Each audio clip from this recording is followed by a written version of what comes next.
ओम शांति। आज का भगवत गीता का श्लोक है दूसरे अध्याय का 21वां श्लोक, अध्याय सेकंड, श्लोक नंबर 21। श्लोक है वेदा विनाशिनम नित्यम य एनम अजमम वयम कथम स पुरुषः पार्थ कम घातयति हंतिकम। श्लोक दोबारा एक बार। वेदा विनाशिनम नित्यम य एनम अजमम अव्ययम कथम स पुरुषः पार्थ कम घातयति हंतिकम। संधि विच्छेद इस श्लोक का। वेद अविनाशिनम नित्यम य एनम अजम अव्ययम कथम स पुरुषः पार्थ कम घातयति हंति कम। दोबारा एक बार संधि विच्छेद। वेद अविनाशिनम नित्यम य एनम अजम अव्ययम कथम स पुरुषः पार्थ कम घातयति हंति कम। अभी शब्दों का अर्थ देखते हैं। पार्थ अर्थात हे पृथ्वीपति, य अर्थात जो, एनम अर्थात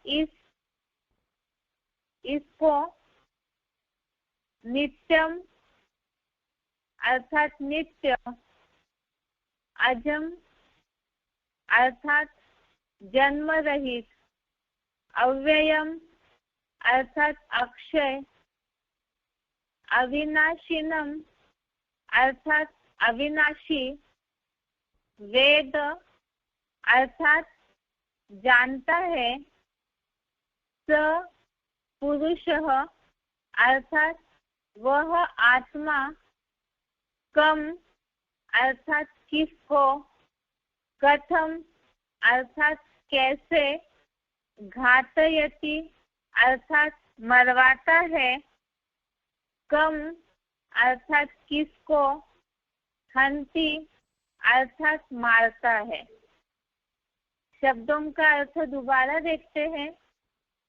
पार्थ अर्थात है पृथ्वीपति, य अर्थात जो, एनम अर्थात इसको, नित्यम अर्थात नित्य, अजम अर्थात जन्म रहित, अव्ययम अर्थात अक्षय, अविनाशीनम अर्थात अविनाशी, वेद अर्थात जानता है, स पुरुषः अर्थात वह आत्मा, कम अर्थात किसको, कथम अर्थात कैसे, घातयति अर्थात मरवाता है, कम अर्थात किसको, हंति अर्थात मारता है।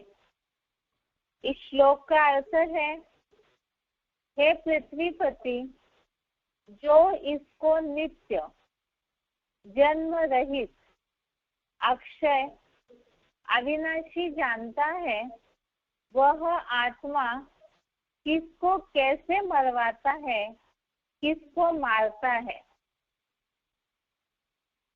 अभी जैसे आत्मा के गुणधर्मों की बात ही पिछले कुछ श्लोकों से चल रही है। जैसे आत्मा के लिए अभी तक हमने देखा कि वो अजन्मा है, नित्य है, सनातन है, पुरातन है। देह हनन होते हुए भी मारी नहीं जाती है, और जो इसे मारने वाला या मरा हुआ मानता है वो दोनों भी ठीक नहीं जानते हैं। आत्मा माप न करने योग्य है। इसी तरह से आज के श्लोक में यहाँ बताया है कि आत्मा जो है नित्य, जन्म रहित, अक्षय और अविनाशी है। और ये बताया जैसे अर्जुन इस बात को सोच रहे हैं युद्ध भूमि में उनके द्वारा हिंसा हो जाएगी या उनके द्वारा कुछ लोग मारे जाएंगे, तो इसीलिए यहाँ इस श्लोक में ये बात बताई कि जो इस आत्मा को नित्य, जन्म रहित, अक्षय, अविनाशी जानता है, वह आत्मा किसको कैसे मरवाता है और किसको मारता है। अर्थात आत्मा तो जन्म रहित, अक्षय, अविनाशी है, तो इसीलिए आत्मा ही किसको कैसे मार सकती है जब अपने मूल रूप में है, बिंदु रूप में है, अणु या सूक्ष्म रूप में है, तो उस समय वो किसी को कैसे मरवा सकती है या किसी को मार सकती है। अब एक बार क्लैरिफिकेशन सही से देखते हैं। हे पृथ्वीपति, जो इस ज्योतिर्मय अनुरूप आत्मा को नित्य, जन्म रहित, अक्षय व अविनाशी जानता है। ज्योतिर्मय अनुरूप आत्मा को नित्य, जन्म रहित, अक्षय व अविनाशी जानता है।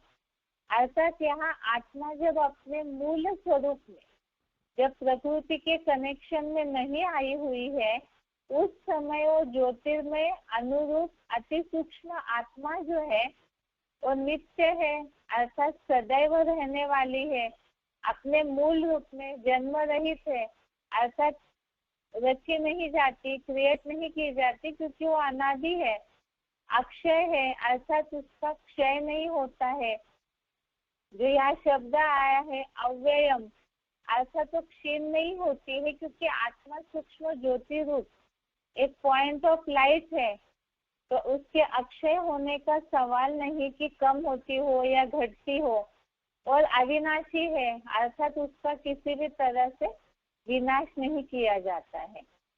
तो वैसे ही वह अपने स्वभाव संस्कार की अविनाशी आत्मा, जो उसके ये जो मूल गुणधर्म है, उसके साथ ही वह अपने स्वभाव संस्कार की अविनाशी आत्मा होते भी किसको कैसे मरवाता है। अर्थात जब वो अपने मूल ज्योति बिंदु स्वरूप में है या अपने स्वभाव संस्कारों की अविनाशी आत्मा है, वो किसको कैसे मरवाता है। और यहाँ प्रकृति के अधीन भी किसको मारता है। अर्थात आत्मा जहाँ मूल बिंदु रूप में है, तो वो प्रकृति के अधीन होते हुए भी किसको कैसे मारता है। जो बात यहाँ बताई है कि वो अपने स्वभाव संस्कार की अविनाशी आत्मा है। इस तरह से इस श्लोक का अर्थ है, इसमें भी वही गुण धर्मों को विशेष रूप में बोला है कि नित्य है, जन्म रहित है, अक्षय और अविनाशी है। एक बार इस श्लोक का दोबारा अर्थ देखते हैं। हे पृथ्वीपति, जो इस ज्योतिर्मय अनुरूप आत्मा को नित्य, जन्म रहित, अक्षय व अविनाशी जानता है, वह अपने स्वभाव संस्कार की अविनाशी आत्मा होते भी किसको कैसे मरवाता है, और यहाँ प्रकृति के अधीन भी किसको मारता है। अभी इस श्लोक का एक बार उच्चारण सहित अर्थ सुनते हैं, फिर इस हफ्ते के श्लोक की रिवीजन देखेंगे।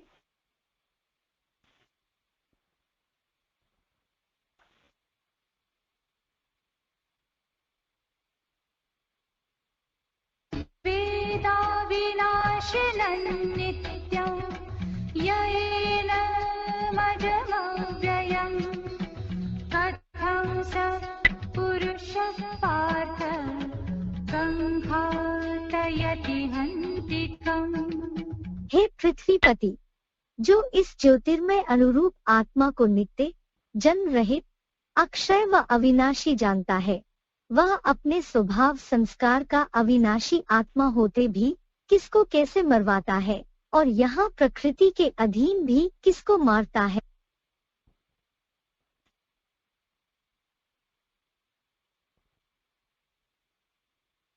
वेदाविनाशिनन्नित्यं येनमजमव्ययम्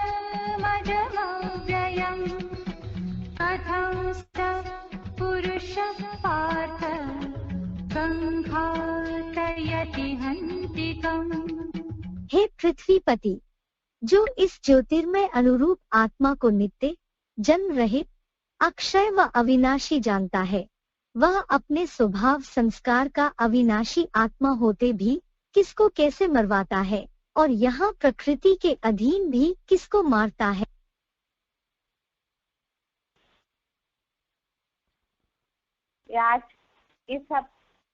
आज का श्लोक हो गया। अभी इस हफ्ते के श्लोक की रिवीजन देखते हैं।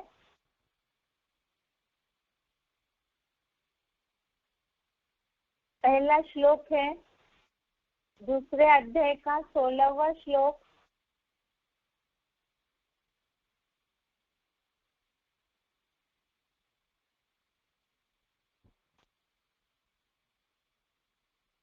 श्लोक है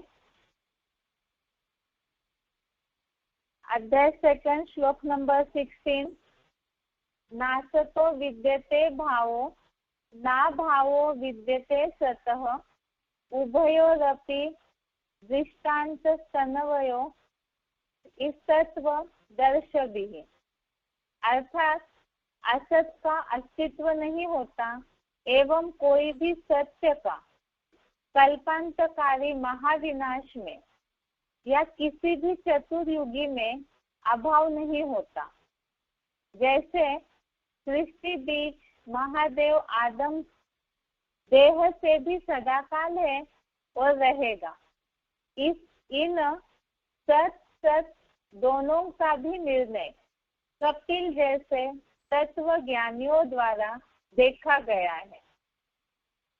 इस श्लोक का अर्थ जैसे पहले श्लोक में 15वें श्लोक में बात आई है कि जो आत्म ज्योति में एकाग्र है वो अमरत्व के लिए योग्य बनता है। अमर अर्थात कि सदाकाल रहने वाला, और वो सदाकाल रहने वाला जो है वो सत्य है, जिसकी परिभाषा इस 16वें श्लोक में बताई कि असत अर्थात असत्य का अस्तित्व नहीं होता, अर्थात वो सदाकाल नहीं रहता है, झूठ जो है वो टिकता नहीं है, और कोई भी सत्य का कल्पांतकारी महाविनाश में या चतुर्युगी में भी अभाव नहीं होता है। अर्थात सत्य का कभी नाश नहीं होता है। अभाव न होना अर्थात पूरी तरह से सत्य का नाश नहीं होता है, जिसके लिए उदाहरण के तौर पे बताया जैसे सृष्टि बीज महादेव आदम देह से भी सदाकाल है और रहेगा। ऐसा जो महादेव है जिन्हें अमरनाथ बोला है, ऊपर शब्द आया श्लोक में अमरत्व की योग्य बनता है, और उसी की परिभाषा वो अमरत्व अर्थात सदाकाल रहने वाला जो सत्य है वो कौन है, या सत्य ही सदा कायम है, उसे बताया गया। और अगले श्लोक में उसकी परिभाषा बताई है दूसरे अध्याय का 17वां श्लोक, अध्याय सेकंड श्लोक नंबर 17। श्लोक है अविनाशी तु तत्विद्धि येन सर्वमिदं ततं विनाशं व्ययस्यास्य न कश्चित् कर्तुमर्हति। अर्थात जिस मानवीय सृष्टि वृक्ष के बीच महादेव द्वारा यह सारा अश्वत्थ नामक सृष्टि वृक्ष फैला है, उसको तो अविनाशी जान। इस अविनाशी जगत पिता स्वरूप साकार बीज का विनाश करने में कोई भी समर्थ नहीं है। कल्पांत में भी वह अकाल मूर्त है, जिसके लिए बताया कि अमरत्व के योग्य बनता है। तो सत्य जो है अमर अर्थात हमेशा रहने वाला, जिसका मृत्यु नहीं होती है, अमर है कहा जाता है। और सत्य जो है उसका कभी अभाव नहीं होता, और चिरंतन काल के लिए रहता है। और वो सत्य क्या है उसी को इस श्लोक में दूसरे अध्याय के 17वें श्लोक में वर्णन किया कि जो मानवीय सृष्टि के बीज है महादेव, जिनके द्वारा ये सारा कल्प वृक्ष मनुष्य सृष्टि वृक्ष फैला हुआ है, उस बीज महादेव को अविनाशी जान, अर्थात तो सदैव रहने वाला है। ऐसे सदैव रहने वाला है कि उस मनुष्य सृष्टि के बीज जो चैतन्य साकार बीज है, उनका विनाश करने के लिए कोई भी समर्थ नहीं है। अर्थात प्राकृतिक आपदाएं या जिस भी तरह से कल्पांत में विनाश होता है, तो उस समय भी कोई उस बीज का विनाश नहीं कर सकता है। और इसीलिए ही वास्तविक रूप में सिख धर्मों में अकाल तख्त या अकाल मूर्त का गायन जो है वो तो समझते हैं गुरु नानक जी के लिए या उनके जो गुरु है उनके लिए। वास्तव में मूर्त जो है मूर्ति चैतन्य या साकार होती है, और वो साकार मूर्ति महादेव शंकर जो है, जिनके लिए महामृत्युंजय नाम का मंत्र जाप किया जाता है, तो वो मूर्ति साकार जो विनाश के समय भी उनका विनाश नहीं होता है। इसीलिए अमरनाथ के रूप में भी महादेव शंकर का गायन है। इस तरह से जो सत्य है वो अविनाशी है, और जैसे गॉड इज ट्रूथ कहा जाता है, सत्य ही भगवान ने कहा जाता है, सत्यम शिवम सुंदरम कहा जाता है। तो यह श्लोकों के आधार से ये बात है कि वो गॉड इज ट्रूथ अर्थात सत्य जो भगवान कहा जाता है, वो वास्तव में महादेव शंकर के लिए ही बोला जाता है, क्योंकि वो सदाकाल अविनाशी रहते हैं। आगे का दूसरे अध्याय का 18वां श्लोक है, जिसमें भगवान अर्जुन को आत्मा की गुणधर्म बताते हुए इस बात को समझा रहे हैं कि युद्ध करना इसलिए जरूरी है क्योंकि आत्मा का कभी विनाश नहीं होता है। शरीर भले नाश हो जाए, जिस शरीर को देह को आत्मा धारण करती है, लेकिन आत्मा का विनाश नहीं होता है। आत्मा का धर्म अविनाशी है, इसीलिए युद्ध कर। दूसरे अध्याय का 18वां श्लोक, अध्याय 2 श्लोक नंबर 18 श्लोक है, अंतवंत इमे देहा नित्यस्योक्ता शरीरिणः अनाशिनो प्रमेयस्य तस्मात् युद्धस्व भारत।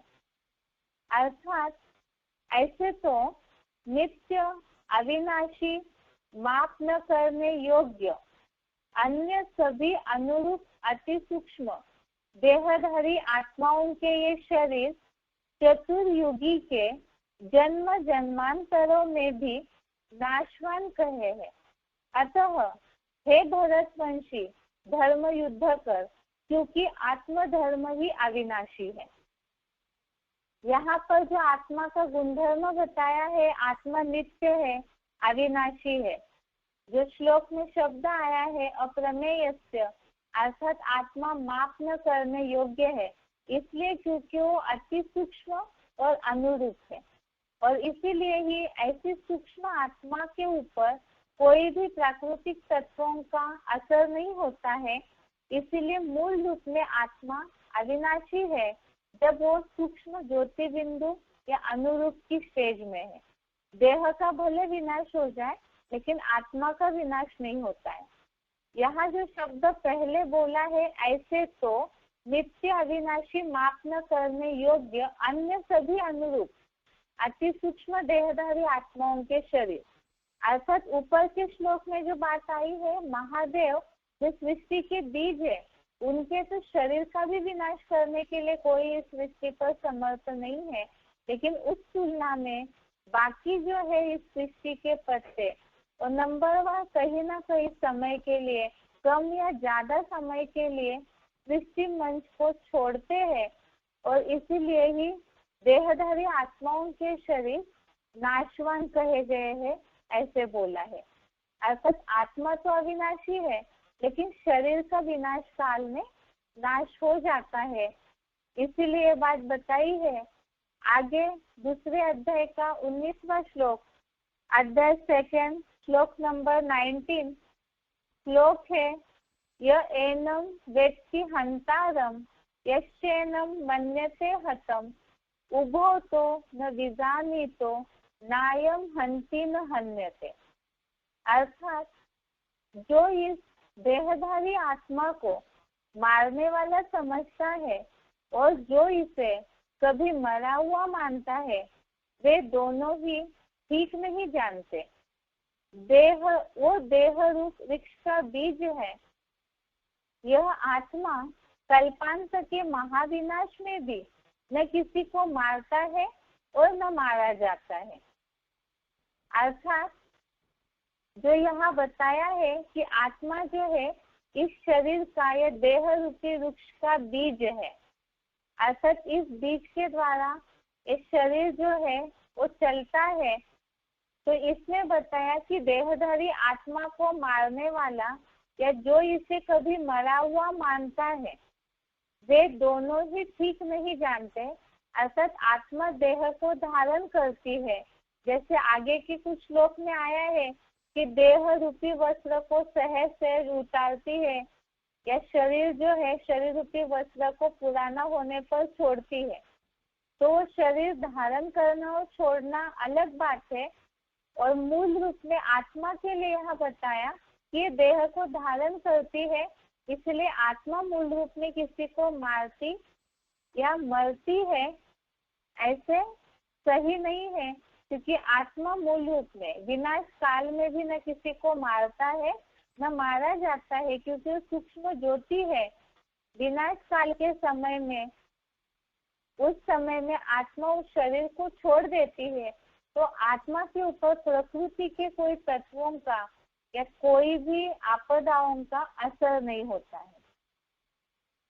आगे इसी के लिए आगे बताया कि शरीर और आत्मा के कनेक्शन के लिए कि शरीर नाश होने पर भी आत्मा का विनाश नहीं हो सकता है। दूसरे अध्याय का 20वां श्लोक, अध्याय 2 श्लोक नंबर 20 श्लोक है, न जायते म्रियते वा कदाचिन्नायं भूत्वा भविता वा न भूयः अजः नित्यः शाश्वतो यं पुराणो न हन्यते हन्यमाने शरीरे। अर्थात यह कभी न जन्मता है और न मरता है। हाँ, सहज सहज देह रूप वस्त्र उतारता भी है, या होकर फिर से सृष्टि रंगमंच पर नहीं होगा, ऐसे भी नहीं है। अजन्मा, नित्य, सनातन, कल्प कल्प की शांत स्वधर्म वाली पुरातन यह अविनाशी आत्मा देह हनन कराने के उपक्रम होते भी नहीं मारा जाता। इस श्लोक में भी आत्मा के गुणधर्म बताए कि यह कभी न जन्मता है और न मरता है। हाँ, सहज सहज देह रूप वस्त्र उतारता है। अर्थात यहाँ वास्तव में शरीर धारण करने के बाद ही तो जन्म हुआ या मरना बोला जाता है। लेकिन यहाँ श्लोक में आत्मा मूल रूप में जहाँ ज्योति बिंदु की स्टेज में है, तो उस भाव से यहाँ बताया कि यह कभी न जन्मता है न मरता है। शरीर रूपी जो वस्त्र है उसको सहज सहज उतारता है, अर्थात छोड़ देता है। और सृष्टि रंगमंच पर नहीं होगा ऐसे भी नहीं है। मतलब मूल रूप में आत्मा जो ज्योति बिंदु है, पॉइंट ऑफ लाइट है, अनुरूप है, तो उस समय में आत्मा का कोई विनाश नहीं कर सकता है। वो अनादि है, अविनाशी है और पुरातन भी है, सनातन भी है, नित्य अर्थात सदैव रहने वाली है। तो इसलिए वो सृष्टि रंगमंच पर नहीं होगी ऐसे भी नहीं है। और देह के विनाश करने के, शरीर को जैसे जलाया जाता है, अलग अलग क्रियाकर्म कांड किए जाते हैं शरीर, कोई आत्मा शरीर छोड़ने पर, उसके बावजूद भी आत्मा को कोई नुकसान नहीं पहुंचा सकता है। इसीलिए बोला देह हनन कराने के उपक्रम होते भी नहीं मारा जाता। आगे दूसरे अध्याय का 21वां श्लोक, अध्याय 2 श्लोक नंबर 21 श्लोक है, वेदा विनाशिनम नित्यम य एनम जमं वयम कथम स पुरुषः पार्थ कम घातयति हंतिकम। अर्थात हे पृथ्वीपति, जो इस ज्योतिर्मय अनुरूप आत्मा को नित्य, जन्म रहित, अक्षय व अविनाशी जानता है, वह अपने स्वभाव संस्कार की अविनाशी आत्मा होते भी किसको कैसे मरवाता है और यहाँ प्रकृति के अधीन भी किसको मारता है। तो ये सारे श्लोकों में जो इस हफ्ते में पढ़े हैं, इसमें हर श्लोक में आत्मा का गुणधर्म ही बताया हुआ है कि आत्मा मूल रूप में जहाँ ज्योति बिंदु अति सूक्ष्म रूप में है, तो उसमें वो नित्य, अविनाशी, अप्रमेयस्य अर्थात माप न करने योग्य है। साथ में बताया कि आत्मा विनाश काल में भी न मारता है किसी को, न मारा जाता है, ये न जन्मता है न मरता है, अजन्मा, नित्य, सनातन, पुरातन, अविनाशी, जन्म रहित, अक्षय आत्मा है। ये इतने सारे गुणधर्म आत्मा के इस श्लोक में आए हैं, जिस आधार से हम ये बात को समझा सकते हैं दूसरे अध्याय के आधार से कि आत्मा का गुणधर्म क्या है। आत्मा जो इस शरीर को चलाती है वो शरीर अलग चीज है, और आत्मा मूल रूप में जो है तो बताया शांत स्वधर्म वाली है, अपने स्वभाव संस्कार की अविनाशी आत्मा है। इस तरह के आत्मा और शरीर के बीच का अंतर वाले ये सारे श्लोक है जिसमें आत्मा के गुणधर्म बताए हैं इस हफ्ते के। आगे बेसिक कोर्स देखते हैं। बेसिक कोर्स की रिवीजन कल के रविवार के टेस्ट के लिए अभी जो श्लोक रिवाइज किए हैं, दूसरे अध्याय का 16वें श्लोक से 21 श्लोक, अध्याय सेकंड श्लोक नंबर 16 से लेकर के सेकंड अध्याय श्लोक नंबर 21, ये कल के टेस्ट के लिए श्लोक है। अभी बेसिक कोर्स में अभी जहाँ से आत्मा की 3 शक्तियों से रिवीजन शुरू हो रही है, वहां से लेकर के आगे इंद्रियों को मन बलपूर्वक, इंद्रिया मन को खींच लेती है और मन बुद्धि को हर लेता है, यहाँ तक है जो अभी रिवीजन करवाई जा रही है। पहले है आत्मा की 3 शक्तियाँ। आत्मा की 3 शक्तियाँ हैं मन, बुद्धि और संस्कार, जिसमें हमने समझा था जैसे शरीर को चलाने के लिए ज्ञानेंद्रिया और कर्मेंद्रियों की आवश्यकता है, इसी तरह से शरीर स्थूल है तो शरीर को चलाने वाली इंद्रिया भी स्थूल है। शरीर दिखाई देता है बाहर के आंखों से, इसीलिए इंद्रिया भी दिखाई देती है, इसलिए इसे बाह्य इंद्रिया, बहिर्मुखीपना कहा जाता है। और आत्मा जो अति सूक्ष्म है, आत्मा जो शरीर के अंदर रह करके चलाती है, तो आत्मा की ये जो शक्तियां है तीनों, ये भी अति सूक्ष्म शक्तियां है, अंदरूनी सूक्ष्म शक्तियां है। शक्ति इसीलिए बोला गया है क्योंकि आत्मा इन 3 मन, बुद्धि और संस्कार, इन 3 शक्तियों के द्वारा ही शरीर की कर्मेंद्रियों से काम लेती है, इसीलिए इसे शक्ति बोला है। शक्ति अर्थात पावर, जिस पावर के द्वारा शरीर को चलाया जाता है।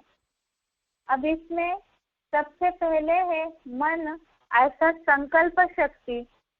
मन संकल्प शक्ति, विचार करने की शक्ति, जिसे बोला हुआ है कि संकल्प बीज है, विचार जो है वो बीज है, और इन संकल्पों के आधार से ही ब्रह्मा ने संकल्प से सृष्टि रची। तो इसी तरह से हम भी अपने शुभ व अशुभ संकल्पों के द्वारा अपनी सृष्टि रचते हैं। मन के ऊपर ही बीज होने के कारण मन के ऊपर ही सारा मदार है, इसलिए गाया जाता है मन खुश तो जहान खुश, और मन अशांत है तो तन भी अशांत हो जाता है। शारीरिक बीमारियां वास्तव में इतना कमजोर नहीं करती है जितना कि मानसिक बीमारियां जो है, मन की बीमारी जो है वो कमजोर करती है। इसीलिए मूल है अपने मन को पावरफुल बनाना, जिसे कहा जाता है मनोबल।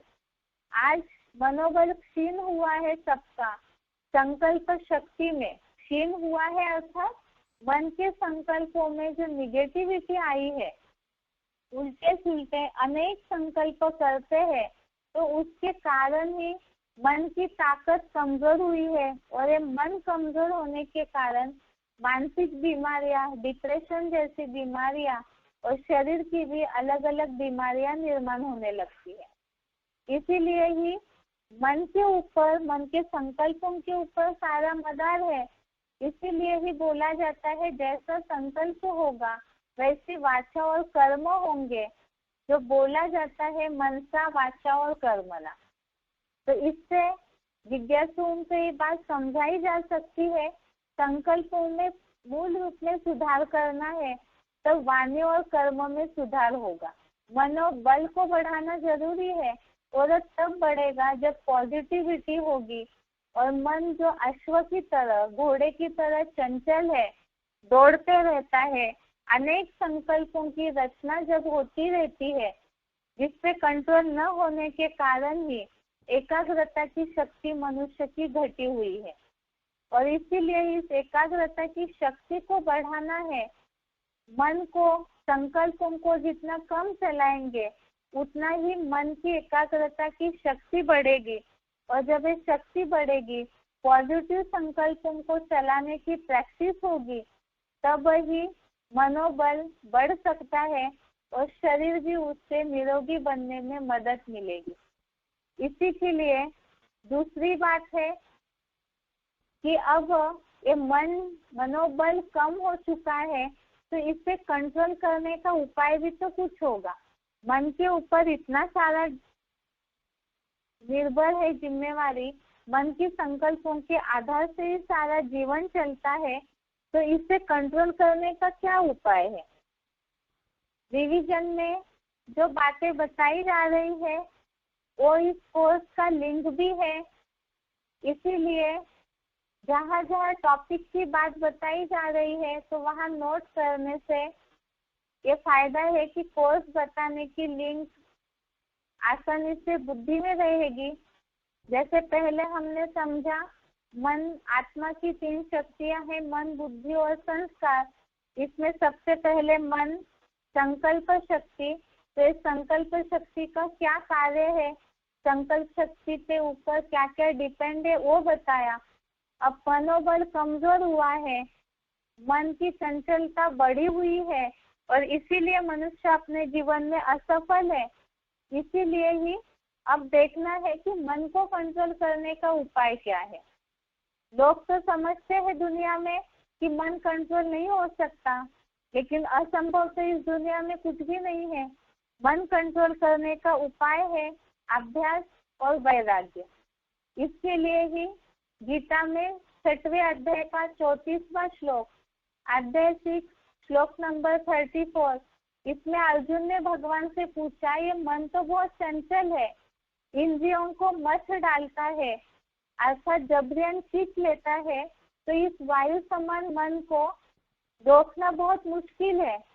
तब भगवान ने अर्जुन को जवाब दिया, 6वें अध्याय का 35वां श्लोक, अध्याय 6 श्लोक नंबर 35, इसमें मन को कंट्रोल करने के लिए भगवान ने अर्जुन को बताया कि महाविनाश के इस वैराग्य, इस दुनिया का वैराग्य जिसका विनाश होने वाला है, और योग अभ्यास से ही, अर्थात एकाग्र होकर के योग का अभ्यास करेंगे तो मन कंट्रोल में आएगा।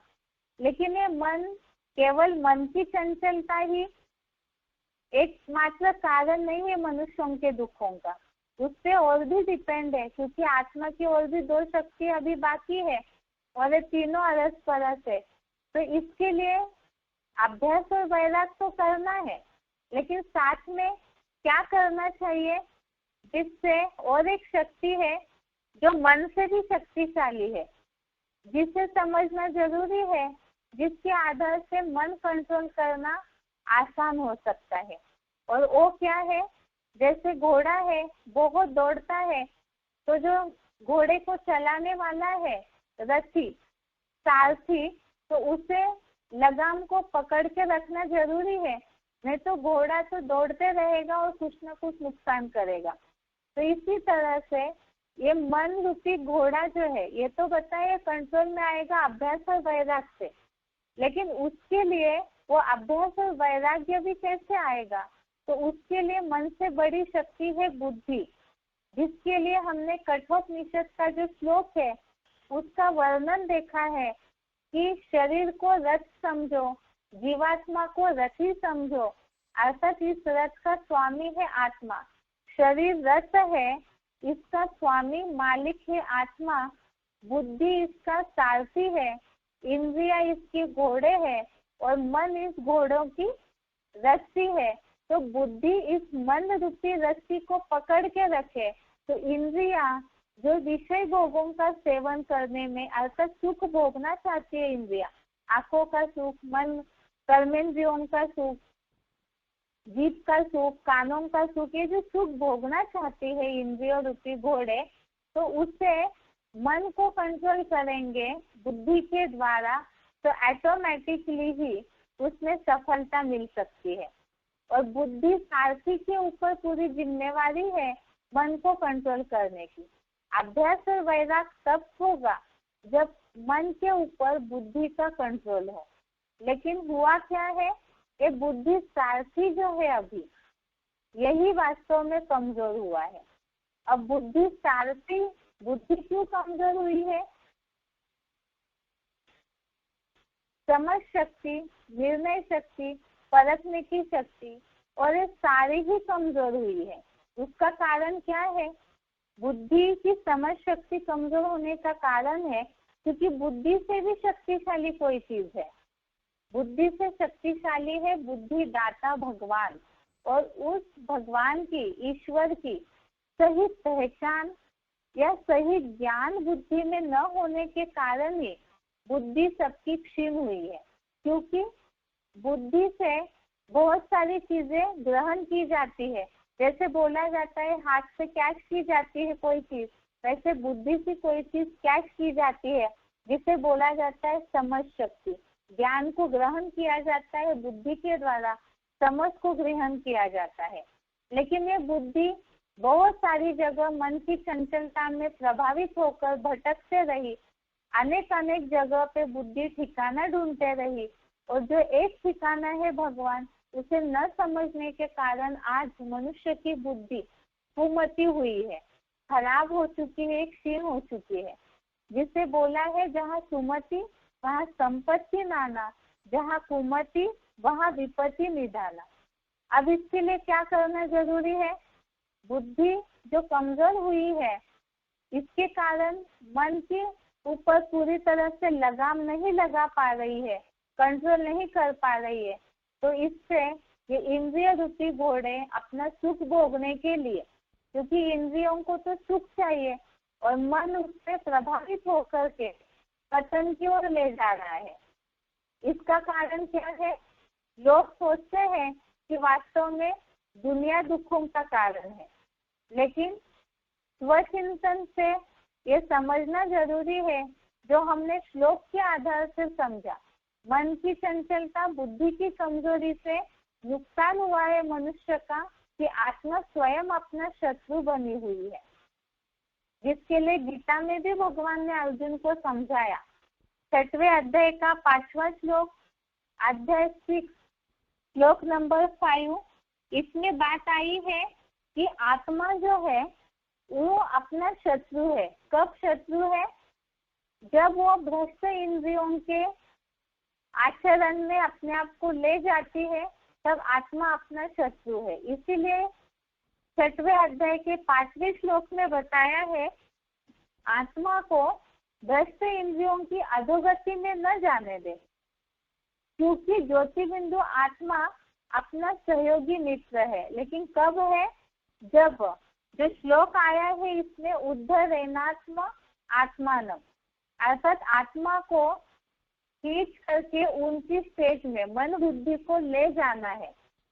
तो मन की चंचलता, बुद्धि की निर्णय शक्ति जब बैलेंस हो जाएगी तभी आत्मा अपना मित्र है। आगे के श्लोक में स्पष्ट बताया 6वें अध्याय का 6वें श्लोक में कि आत्मा अपने लिए मित्र अर्थात सुखदायी और शत्रु अर्थात दुखदायी कब बनती है। जिसके लिए बताया जिसने अपनी चेतन मन बुद्धि के द्वारा आत्मा को जीता है अर्थात आत्मिक स्थिति में टिक गया है तो अपने लिए मित्र है मन जीत होने के कारण।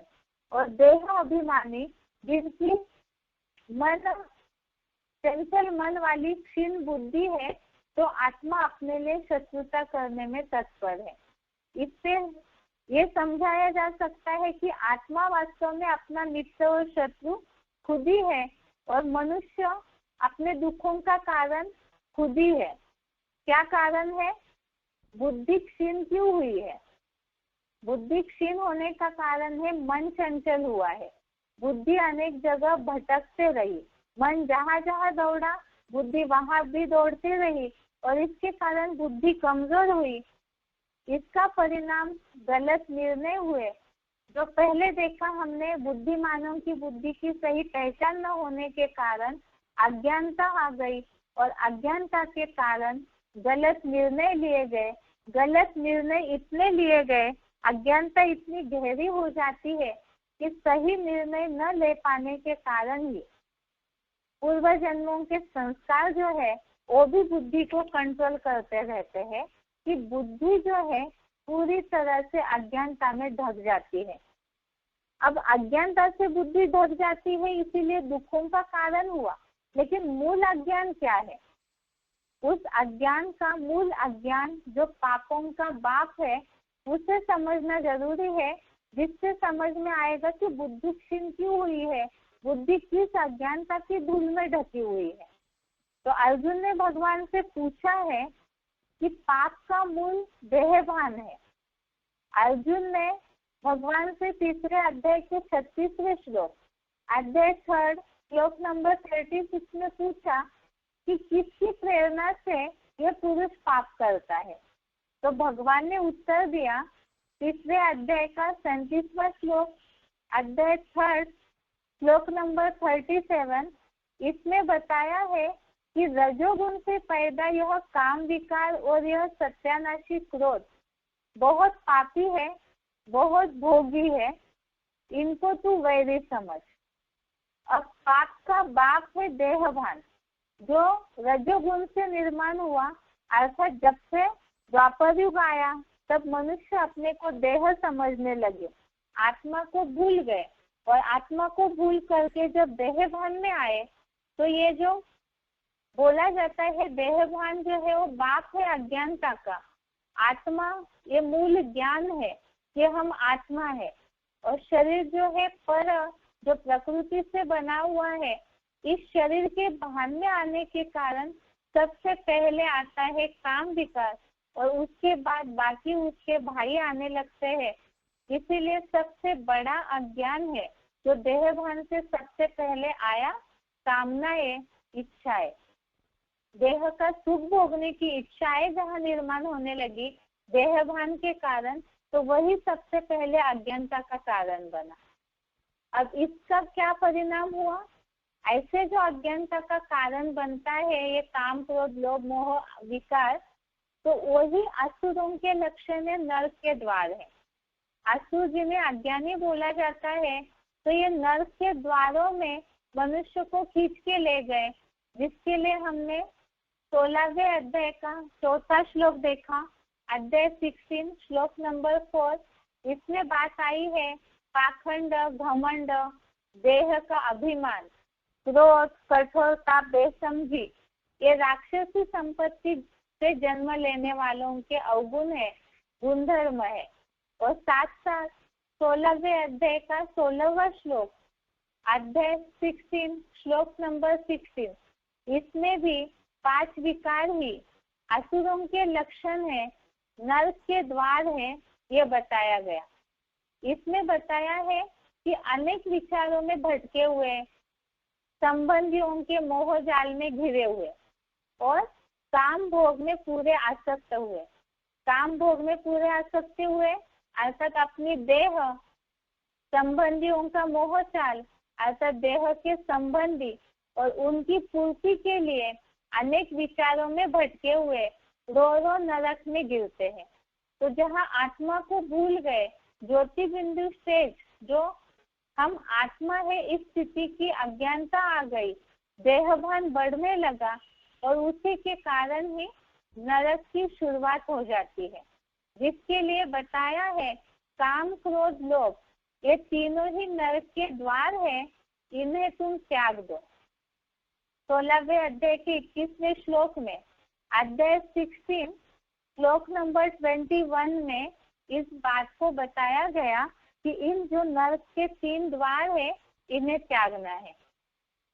अब इसके लिए समझा हमने अभी तक जैसे बताया, मन की चंचलता के कारण बुद्धि क्षीण हो गई, क्योंकि बुद्धि मन के प्रभावित हुई, लगाम को ठीक से पकड़ा नहीं। बुद्धि क्षीण होने का कारण अज्ञानता है। अज्ञानता कौन सी है? देहभान जो पापों का बाप है, जिसमें मन इंद्रियों की चंचलता में, इंद्रियों के सुखों की ओर दौड़ते गया और बुद्धि मन के प्रभावित हो गई। मन जहाँ खींच के ले गया वहां गई, और ऐसी बुद्धि की अज्ञानता के कारण, और ये अज्ञानता भी क्यों आई? देहभान के कारण आई। पापों का बाप देहभान है, और ये देहभान के कारण ही, अज्ञानता के कारण 5 विकार आए। इन 5 विकारों के कारण ही मनुष्य असुर बन जाते हैं, राक्षसी रो रो नरक में गिर जाते हैं। तो ये 5 विकार, उनका मूल है देहभान जो अज्ञानता का कारण है, और ये 5 विकार जो मनुष्य को नरक में ढकेलते हैं, जिसके लिए बोला जाता है नर जो करे तो नर। और ये जो है, किस तरह से ये अज्ञानता जो है, देहभान जो अज्ञान है, ये किस तरह से ज्ञान का नाश करता है। अज्ञानता की भी पहली स्टेप, देहभान या अज्ञानता का मूल बाप है, और इसकी पहली स्टेप है काम विकार, कामनाएं, इच्छाएं, जो ज्ञान के नाश का कारण बनती है। वो कैसे बनती है? ये कैसे माना जाएगा कि काम विकार के कारण, इच्छाओं के कारण ही ज्ञान का नाश हो जाता है? जिसके लिए तीसरे अध्याय का 39वां श्लोक, अध्याय 3 श्लोक नंबर 39, इसमें यह बताया है कि एक काम विकार की आग से ज्ञान ढक जाता है।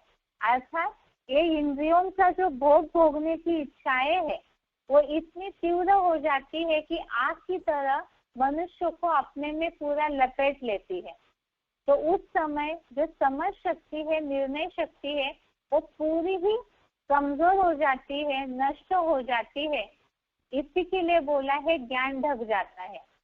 जिसके लिए बताया तीसरे अध्याय का 40वां श्लोक, अध्याय 3 श्लोक नंबर 40, इसमें ये बात आई है कि ये जो 10 इंद्रियां है और मन बुद्धि, ये देह समझने के कारण आश्रय स्थानहीन कामनाओं के या इंद्रियों की चंचलता का, जो ज्ञान को ढक करके देहधारी को मूढ़ बना देती है।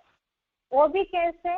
अब एक काम विकार जो है या इच्छाएं जो है, ये देहभान के निर्माण हुई, देहभान के कारण, तो इसके कारण देहधारी को मूढ़ बनाती है, मूर्ख बनाती है, बुद्धि को नष्ट करती है। ये कैसे माना जाएगा? किस कारण ऐसा होता है, उसकी प्रोसेस क्या है?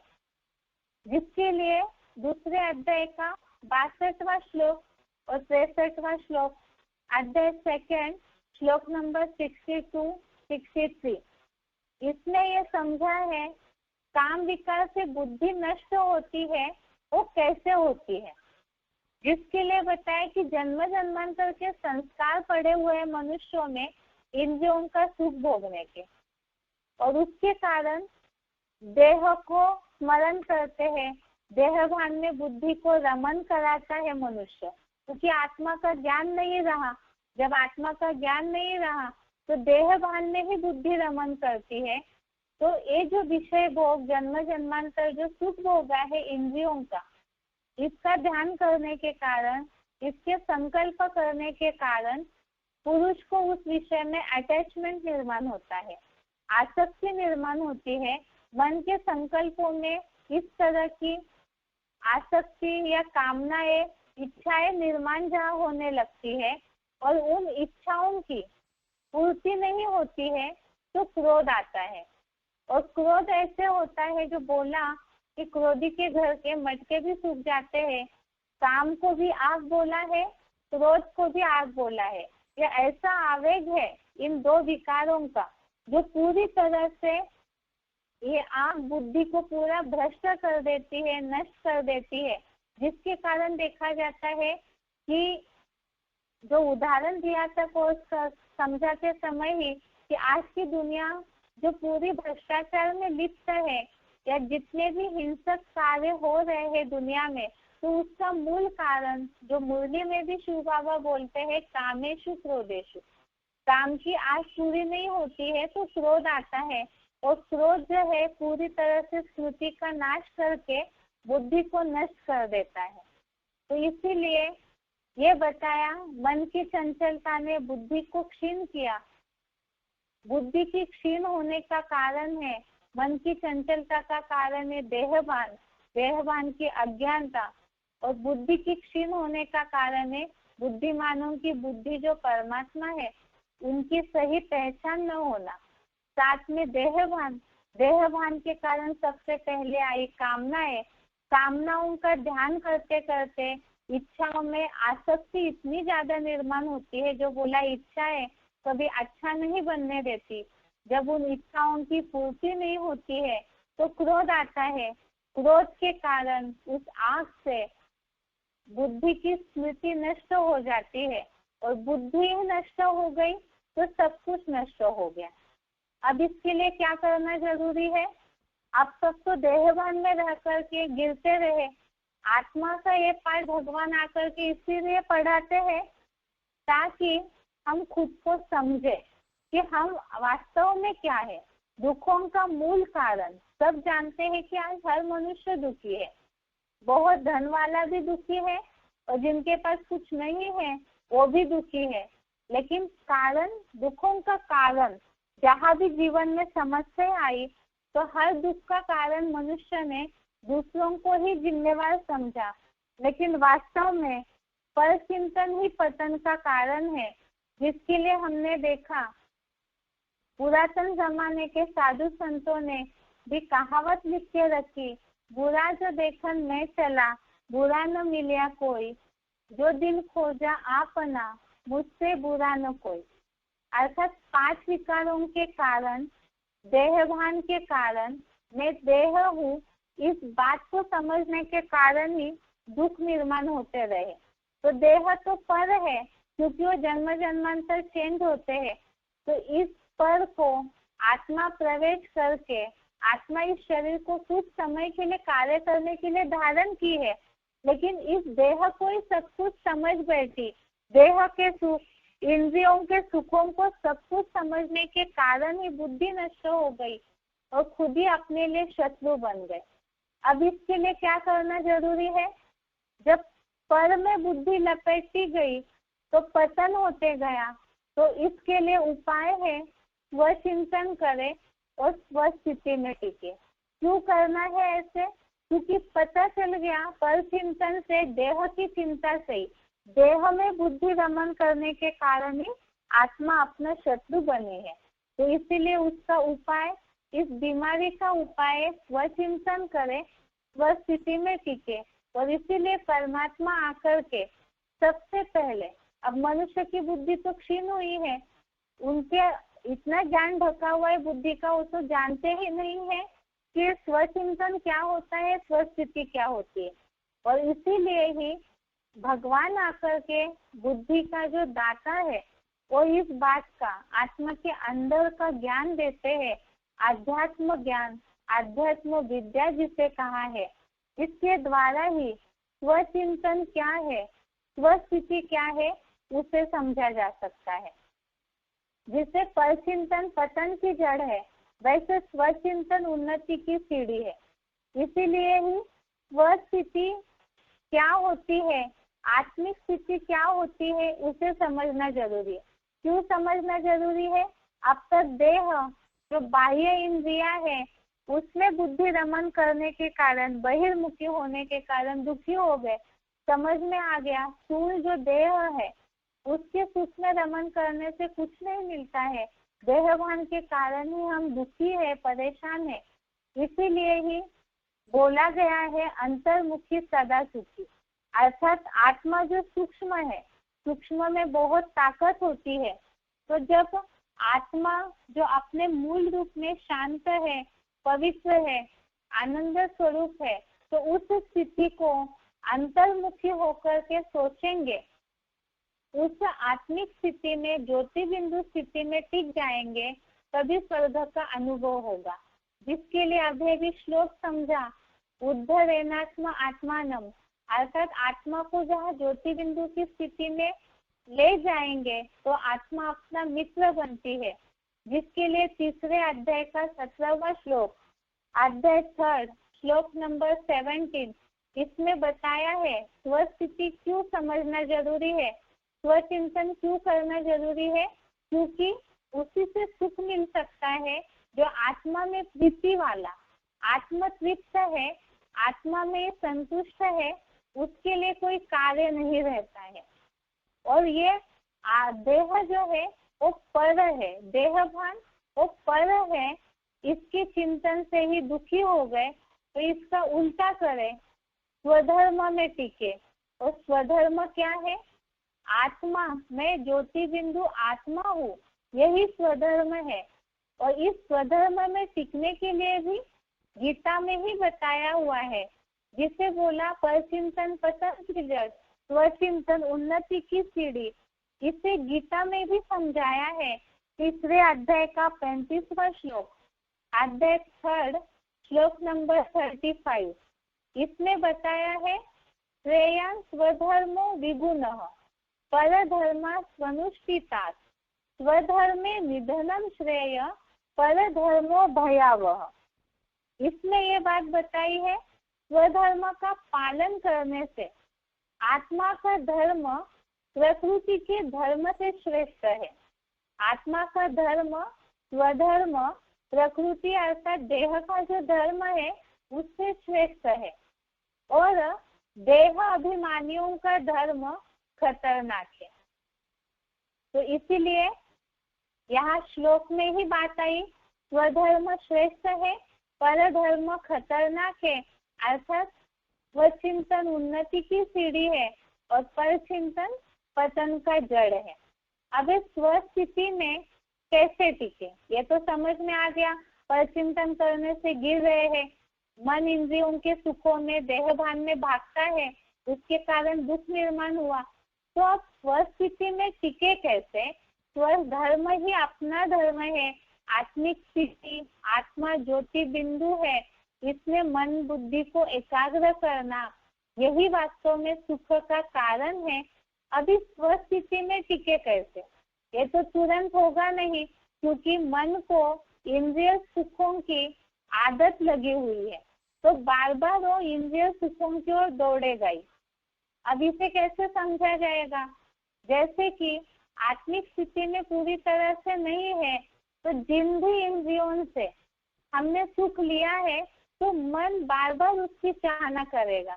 जैसे आँखों से जो सुख लेते हैं, आँखों हमेशा कुछ अच्छा देखने की आदी रहती है, कान हमेशा कुछ अच्छा सुनने का आदी रहता है, जीभ हमेशा कुछ अच्छा खाने की आदी रहती है। तो बिल्कुल ही कंट्रोल करके बैठ जाएंगे तो मन बार बार उस तरफ दौड़ेगा ही दौड़ेगा और चंचल होगा, उसके प्रति अनेक संकल्प विकल्प घोड़े की तरह चलते रहेंगे। अब इसके लिए क्या करना है? स्वस्थिति का अभ्यास करने का रास्ता गीता में ही बताया हुआ है। जमदे जामदे मन कंट्रोल नहीं हो सकता है, इसके लिए ही वो दवाई कैसे लेनी है बीमारी की, उसका उपाय बताया है। स्वस्थिति का अभ्यास कैसे करना है? 6वें अध्याय का 25वां श्लोक, अध्याय 6 श्लोक नंबर 25 और श्लोक नंबर 26, इसमें ये बात बताई है कि धीरे धीरे करके धैर्य वाली बुद्धि के द्वारा उपराम होकर के आत्म बिंदु में मन को, बुद्धि को पूरा स्थिर करना है। अब ये कैसे स्थिर करें? तुरंत हम सोचे कि मन एकाग्र हो जाए, आत्मा ज्योति बिंदु याद आए, तो झट से होगा नहीं। बार बार मन जो है वो कहीं ना कहीं इंद्रिय सुखों में जाता है। तभी तो जब हम, ये तो हमारे लिए है कि जब पुरुषार्थी जीवन में याद में बैठते हैं, एकाग्रता की प्रैक्टिस करते हैं, तो कोई भी लंबे समय नहीं बैठ पाता है। कहीं ना कहीं अस्थिरता इंद्रियों में आ जाती है, चंचलता आती है, और इंद्रियों में अस्थिरता आती है तो मन में संकल्प चलते हैं, और जबरियन कोशिश करते हैं तो फिर बेचैनी होने लगती है। तो इसके लिए क्या करना है? तो ये बताया, उसका उपाय है कि जहाँ जहाँ मन दौड़ता है तो उस ओर से धीरे धीरे मन का, बुद्धि के द्वारा मन के लगाम को खींचना है। तो मन कहाँ कहाँ दौड़ता है? पहले तो अपनी देह में दौड़ेगा, देह के सुखों में, फिर देह के संबंधी जो सुख देते हैं अल्पकाल का, कहीं उधर दौड़ेगा, कहीं कोई स्थान अच्छा लगता है, कोई पदार्थ अच्छे लगते हैं, वहां दौड़ता है। तो इन सब ओर से एक एक करके बुद्धि लगाम के द्वारा मन को धीरे धीरे प्रयत्न पूर्वक भली भांति नियमित करके खींचना है। अर्थात कई आंखें सुख लेने की ओर जाती है, तो ऐसे नहीं है कि आंख बंद करके बैठना है, लेकिन मन के संकल्पों में उसका नुकसान अगर बैठ जाएगा कि बार बार अगर सीरियल देख रहे हैं, टीवी देख रहे हैं, कानों से कुछ अच्छी म्यूजिक सुन रहे हैं, तो उसके कारण जो नुकसान हो रहा है, संकल्पों का पतन होता है और स्थूल रूप में शरीर को भी नुकसान होता है। तो इस तरह से जहाँ नुकसान की बातें मन के संकल्पों में बैठ जाएगी, तो ऑटोमेटिकली ही मन जो है अपने संकल्पों के ऊपर धीरे धीरे करके कंट्रोल करना शुरू करेगा। तो इसी के लिए उपाय बताया है, जहाँ जहाँ मन दौड़ता है उसे धीरे धीरे से कंट्रोल करना है। जैसे कोई बच्चे हैं और जब बार बार मिट्टी से खेलते हैं तो उन्हें उसका नुकसान बताया जाएगा, मिट्टी खाने से पेट दर्द होगा, ये होगा, कुछ ना कुछ समझा के बच्चों को रोका जाता है गलत चीजों की आदतों से। ऐसे ही मन को, मन के संकल्पों में नुकसान की बात जहाँ बैठ जाएगी तो वहाँ धीरे धीरे करके वो कंट्रोल में आने लगेगा। इसलिए दोनों उपाय बताए कि किस तरह से मन बुद्धि को आत्मा ज्योति बिंदु में, स्वधर्म में, स्वस्थिति में टिकाने का अभ्यास करना है। जिसके लिए बताया है कि मन कंट्रोल तो करना है, लेकिन ये मन जो है वो फिर भी ये सारी बातें उपाय बताया, धीरे धीरे करके देह, देह के संबंधी, देह के पदार्थों से धीरे धीरे करके वैराग लाना है, अभ्यास करना है, प्रैक्टिस करनी है। लेकिन फिर भी पुरुषार्थी है सब, तो बताया है गीता में, अर्जुन भी इस बात को समझते हैं और भगवान ने इस बात को बताया है कि ये मन जो है वो फिर भी बुद्धिमान पुरुष को अपनी ओर खींचता जरूर है।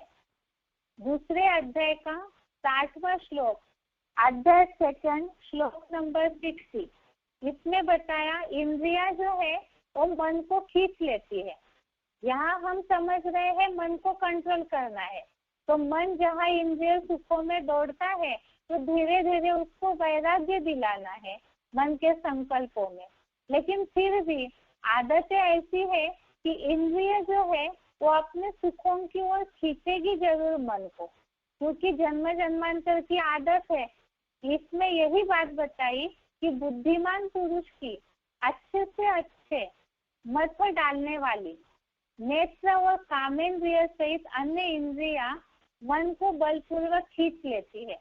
अर्थात आंखों को पता है कि टीवी देखने से नुकसान हो रहा है, फोन बार बार देखने से उसकी रेजेस गलत प्रभाव डालती है, उसके बावजूद भी मन है कि वो मानता नहीं है, बार बार इंद्रिय सुखों की ओर इंद्रिया उसे खींच लेती है, जिसके लिए बताया है कि इंद्रिया जो है, जैसे वायु के द्वारा पानी में अगर कोई नाव चल रही है तो वायु की तीव्रता इतनी ज्यादा रहती है हवा की कि वो उस नाव को जबरियन अपने धारा के साथ खींच लेती है।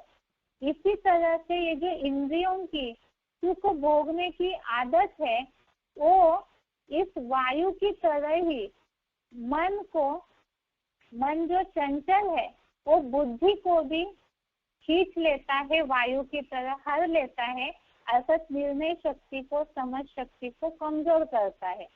अब ये जो इंद्रिया मन को खींच लेती है, बार बार अभ्यास तो कर रहा है, ये समझ में आ गया कि धीरे धीरे प्रैक्टिस करनी है, लेकिन फिर भी मन अगर बुद्धि को खींच ले रहा है इंद्रिय सुखों की ओर, तो उसका उपाय क्या है?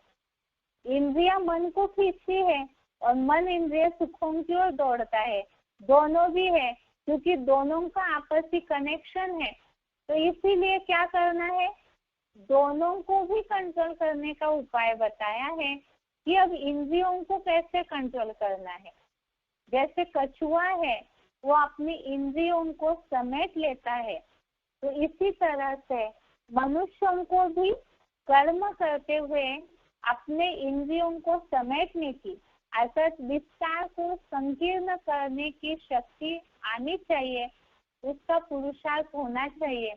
तो कैसे करना है, इंद्रियों को भी नियंत्रित करना होगा, तब मन भी धीरे धीरे उपराम हो जाएगा।